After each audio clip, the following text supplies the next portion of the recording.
If you run, it's likely along your journey that you've experienced a session or multiple sessions where you felt those heavy legs, like the early fatigue has kicked in and you felt like you're just dragging through your session. You're just staring at your watch, waiting for that session to end, counting down the kilometers. And on the other side of that, recovery has probably taken a little bit longer than you would have liked. So you might be thinking that it's because you don't have the perfect training plan, but that might not be the issue. It could be just because your approach to pre and post training nutrition isn't serving you in the way that it should.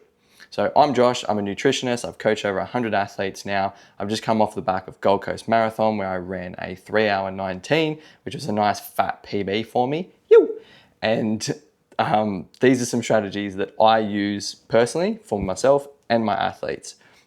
So at the end of this video today, hopefully you're gonna understand the what, the how, and the why, and you're gonna take some strategies from it that you can implement straight away that's actually gonna help benefit you and your performance. So it starts with your pre-run nutrition. And for me today, I actually don't have a toaster, so we gotta use the oven, but I gotta make sure that, they're looking a bit browner than I would have liked. So this is the issue. When I forget about them, they turn into like biscuits, but that's okay. I think that's all right.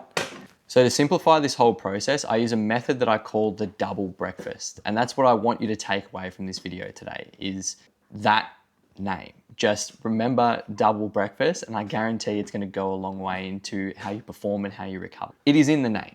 You get 2 breakfasts essentially, which is probably one of the best parts about being an endurance athlete. So breakfast number 1 for me today is a bagel with some honey. In relation to my session, I have around 45 minutes. It's a quality session, it has some speed work in there, and it's first thing in the morning. I never train fasted, and neither should you. So what you should look for is easy to digest carbohydrates in the forms like this. So I've got honey and I've got a bagel. It's gonna be very easy to digest. It's gonna help top up my muscle and liver glycogen stores, which are very low when you wake up in the morning. And it's gonna help me get through my session, but it's also gonna impact how I feel later in the day, which is very important. It's what people don't understand is that recovery side of things actually starts before. I do have a link in the description to a pre-run fueling cheat sheet, which is pretty much gonna tell you some options, how much to eat, what to look out for, what to avoid, and pretty much just helps you remove the guesswork out of it. The whole idea here is just to remove the old way of doing things, which is probably fasted cardio, which we just don't do, or trying to maximize fat adaptation, because your performance is always better when you consume carbohydrates before your session. Whether it's an easy run or quality or a long run, you need to be consuming carbohydrates before all of them, because that's actually going to help you perform and recover, like I said before. Rather than avoiding these things like the plague, enjoy the double breakfast like I am now. So I'm going to get stuck into breakfast number 1 so I can get into my session, and we'll dive into breakfast number 2 when I come back. All right, so for today's session, we have a threshold run, which is going to be 4x4 minute efforts with a 2-minute float in between, just an easier, more controlled effort. But purpose of this one is just to help increase that top end speed and maintain that threshold effort for longer periods of time. So it's something I want to get better at. And as you would have seen, this is going to be fueled by breakfast number 1. And this is why it's so important to consume carbohydrates and eat something before your session. Even though this is only going to take me about 45 minutes to get through, it's my first meal of the day. I'm topping up those glycogen stores so I have the available energy to get through and not fade out late in the session. So let's get into it.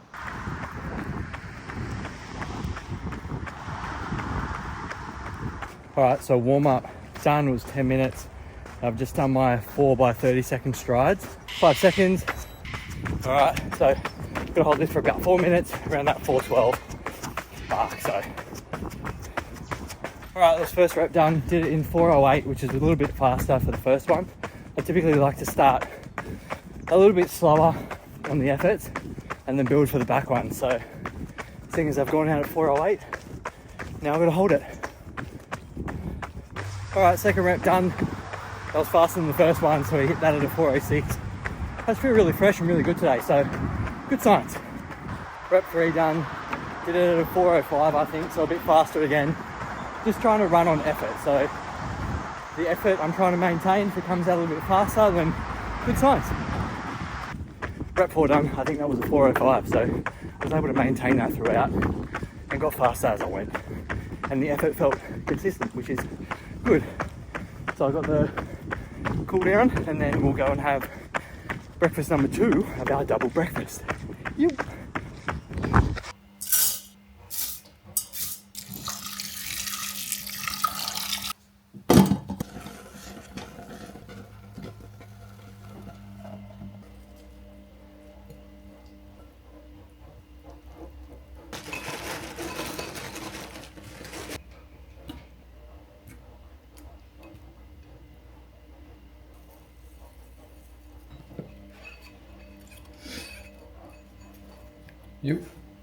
All right, we've got breakfast number 2 of the double breakfast, which is post session. And you would have just seen me make it just then. So it's a base of oats, honey, yogurt, mixed berries, and chia seeds. And I like to call it a fuel bowl. And I think it's actually perfect for recovery. And if you don't really feel like eating it as a bowl, or warm oats, or overnight oats is another option, you can actually put all this in a smoothie and it's just as good.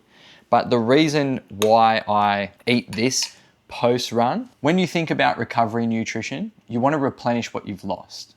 And during your run, you go through a whole lot of glycogen stores and you get that from your carbohydrates. So that is the key nutrient that I'm trying to replace here. So I've got about 90 grams of rolled oats in here, as well as the honey, which is a simpler form of carbohydrates.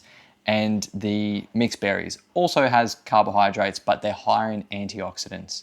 That's the carbohydrate side of things. On top of that, the Greek yogurt has a lot of protein in there, but it's also rich in calcium, which is great for your bones. So this bowl essentially is going to help repair my muscles. It's going to replenish what I've lost through carbohydrates. It's going to actually help strengthen my bones through the calcium. And I was outside running, so there's the vitamin D, and that's going to help absorb the calcium. So that's a little hack for you.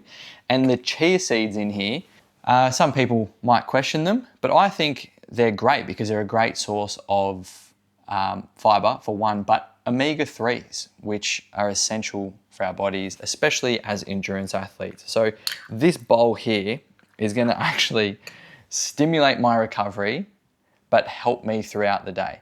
And the sooner you can eat, the better.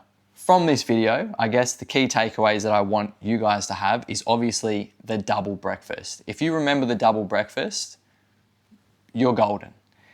There are a few rules to it, obviously in terms of timing and how to go about it. So like I said earlier, I do have a pre-run fueling cheat sheet, which you can download. It's in the link in the description. Some guidelines before your run, you wanna have anywhere between 0.5 to 1 gram of carbs per kilo body weight for those midweek sessions. But as the sessions get more intense, so those longer runs, you can scale that up all the way to 4 grams per kilo body weight. And that is shown to increase performance as well as increase recovery. Also in terms of timing for your pre-run meal. So I understand that a lot of people struggle because you might train earlier in the morning and you feel like, oh, you can't get anything in. This is where liquid options are a great option for you. So you can have juice, coconut water, Gatorade, they're all good options, but you want to aim to have it around anywhere between 30 to 90 minutes before your session. So the closer to your session, you want to have something probably a little bit lighter on the stomach. In terms of the post-run, I've kind of gone through it, but you really want to start to kick off the recovery process between 30 minutes to an hour after. That's a really good fueling window.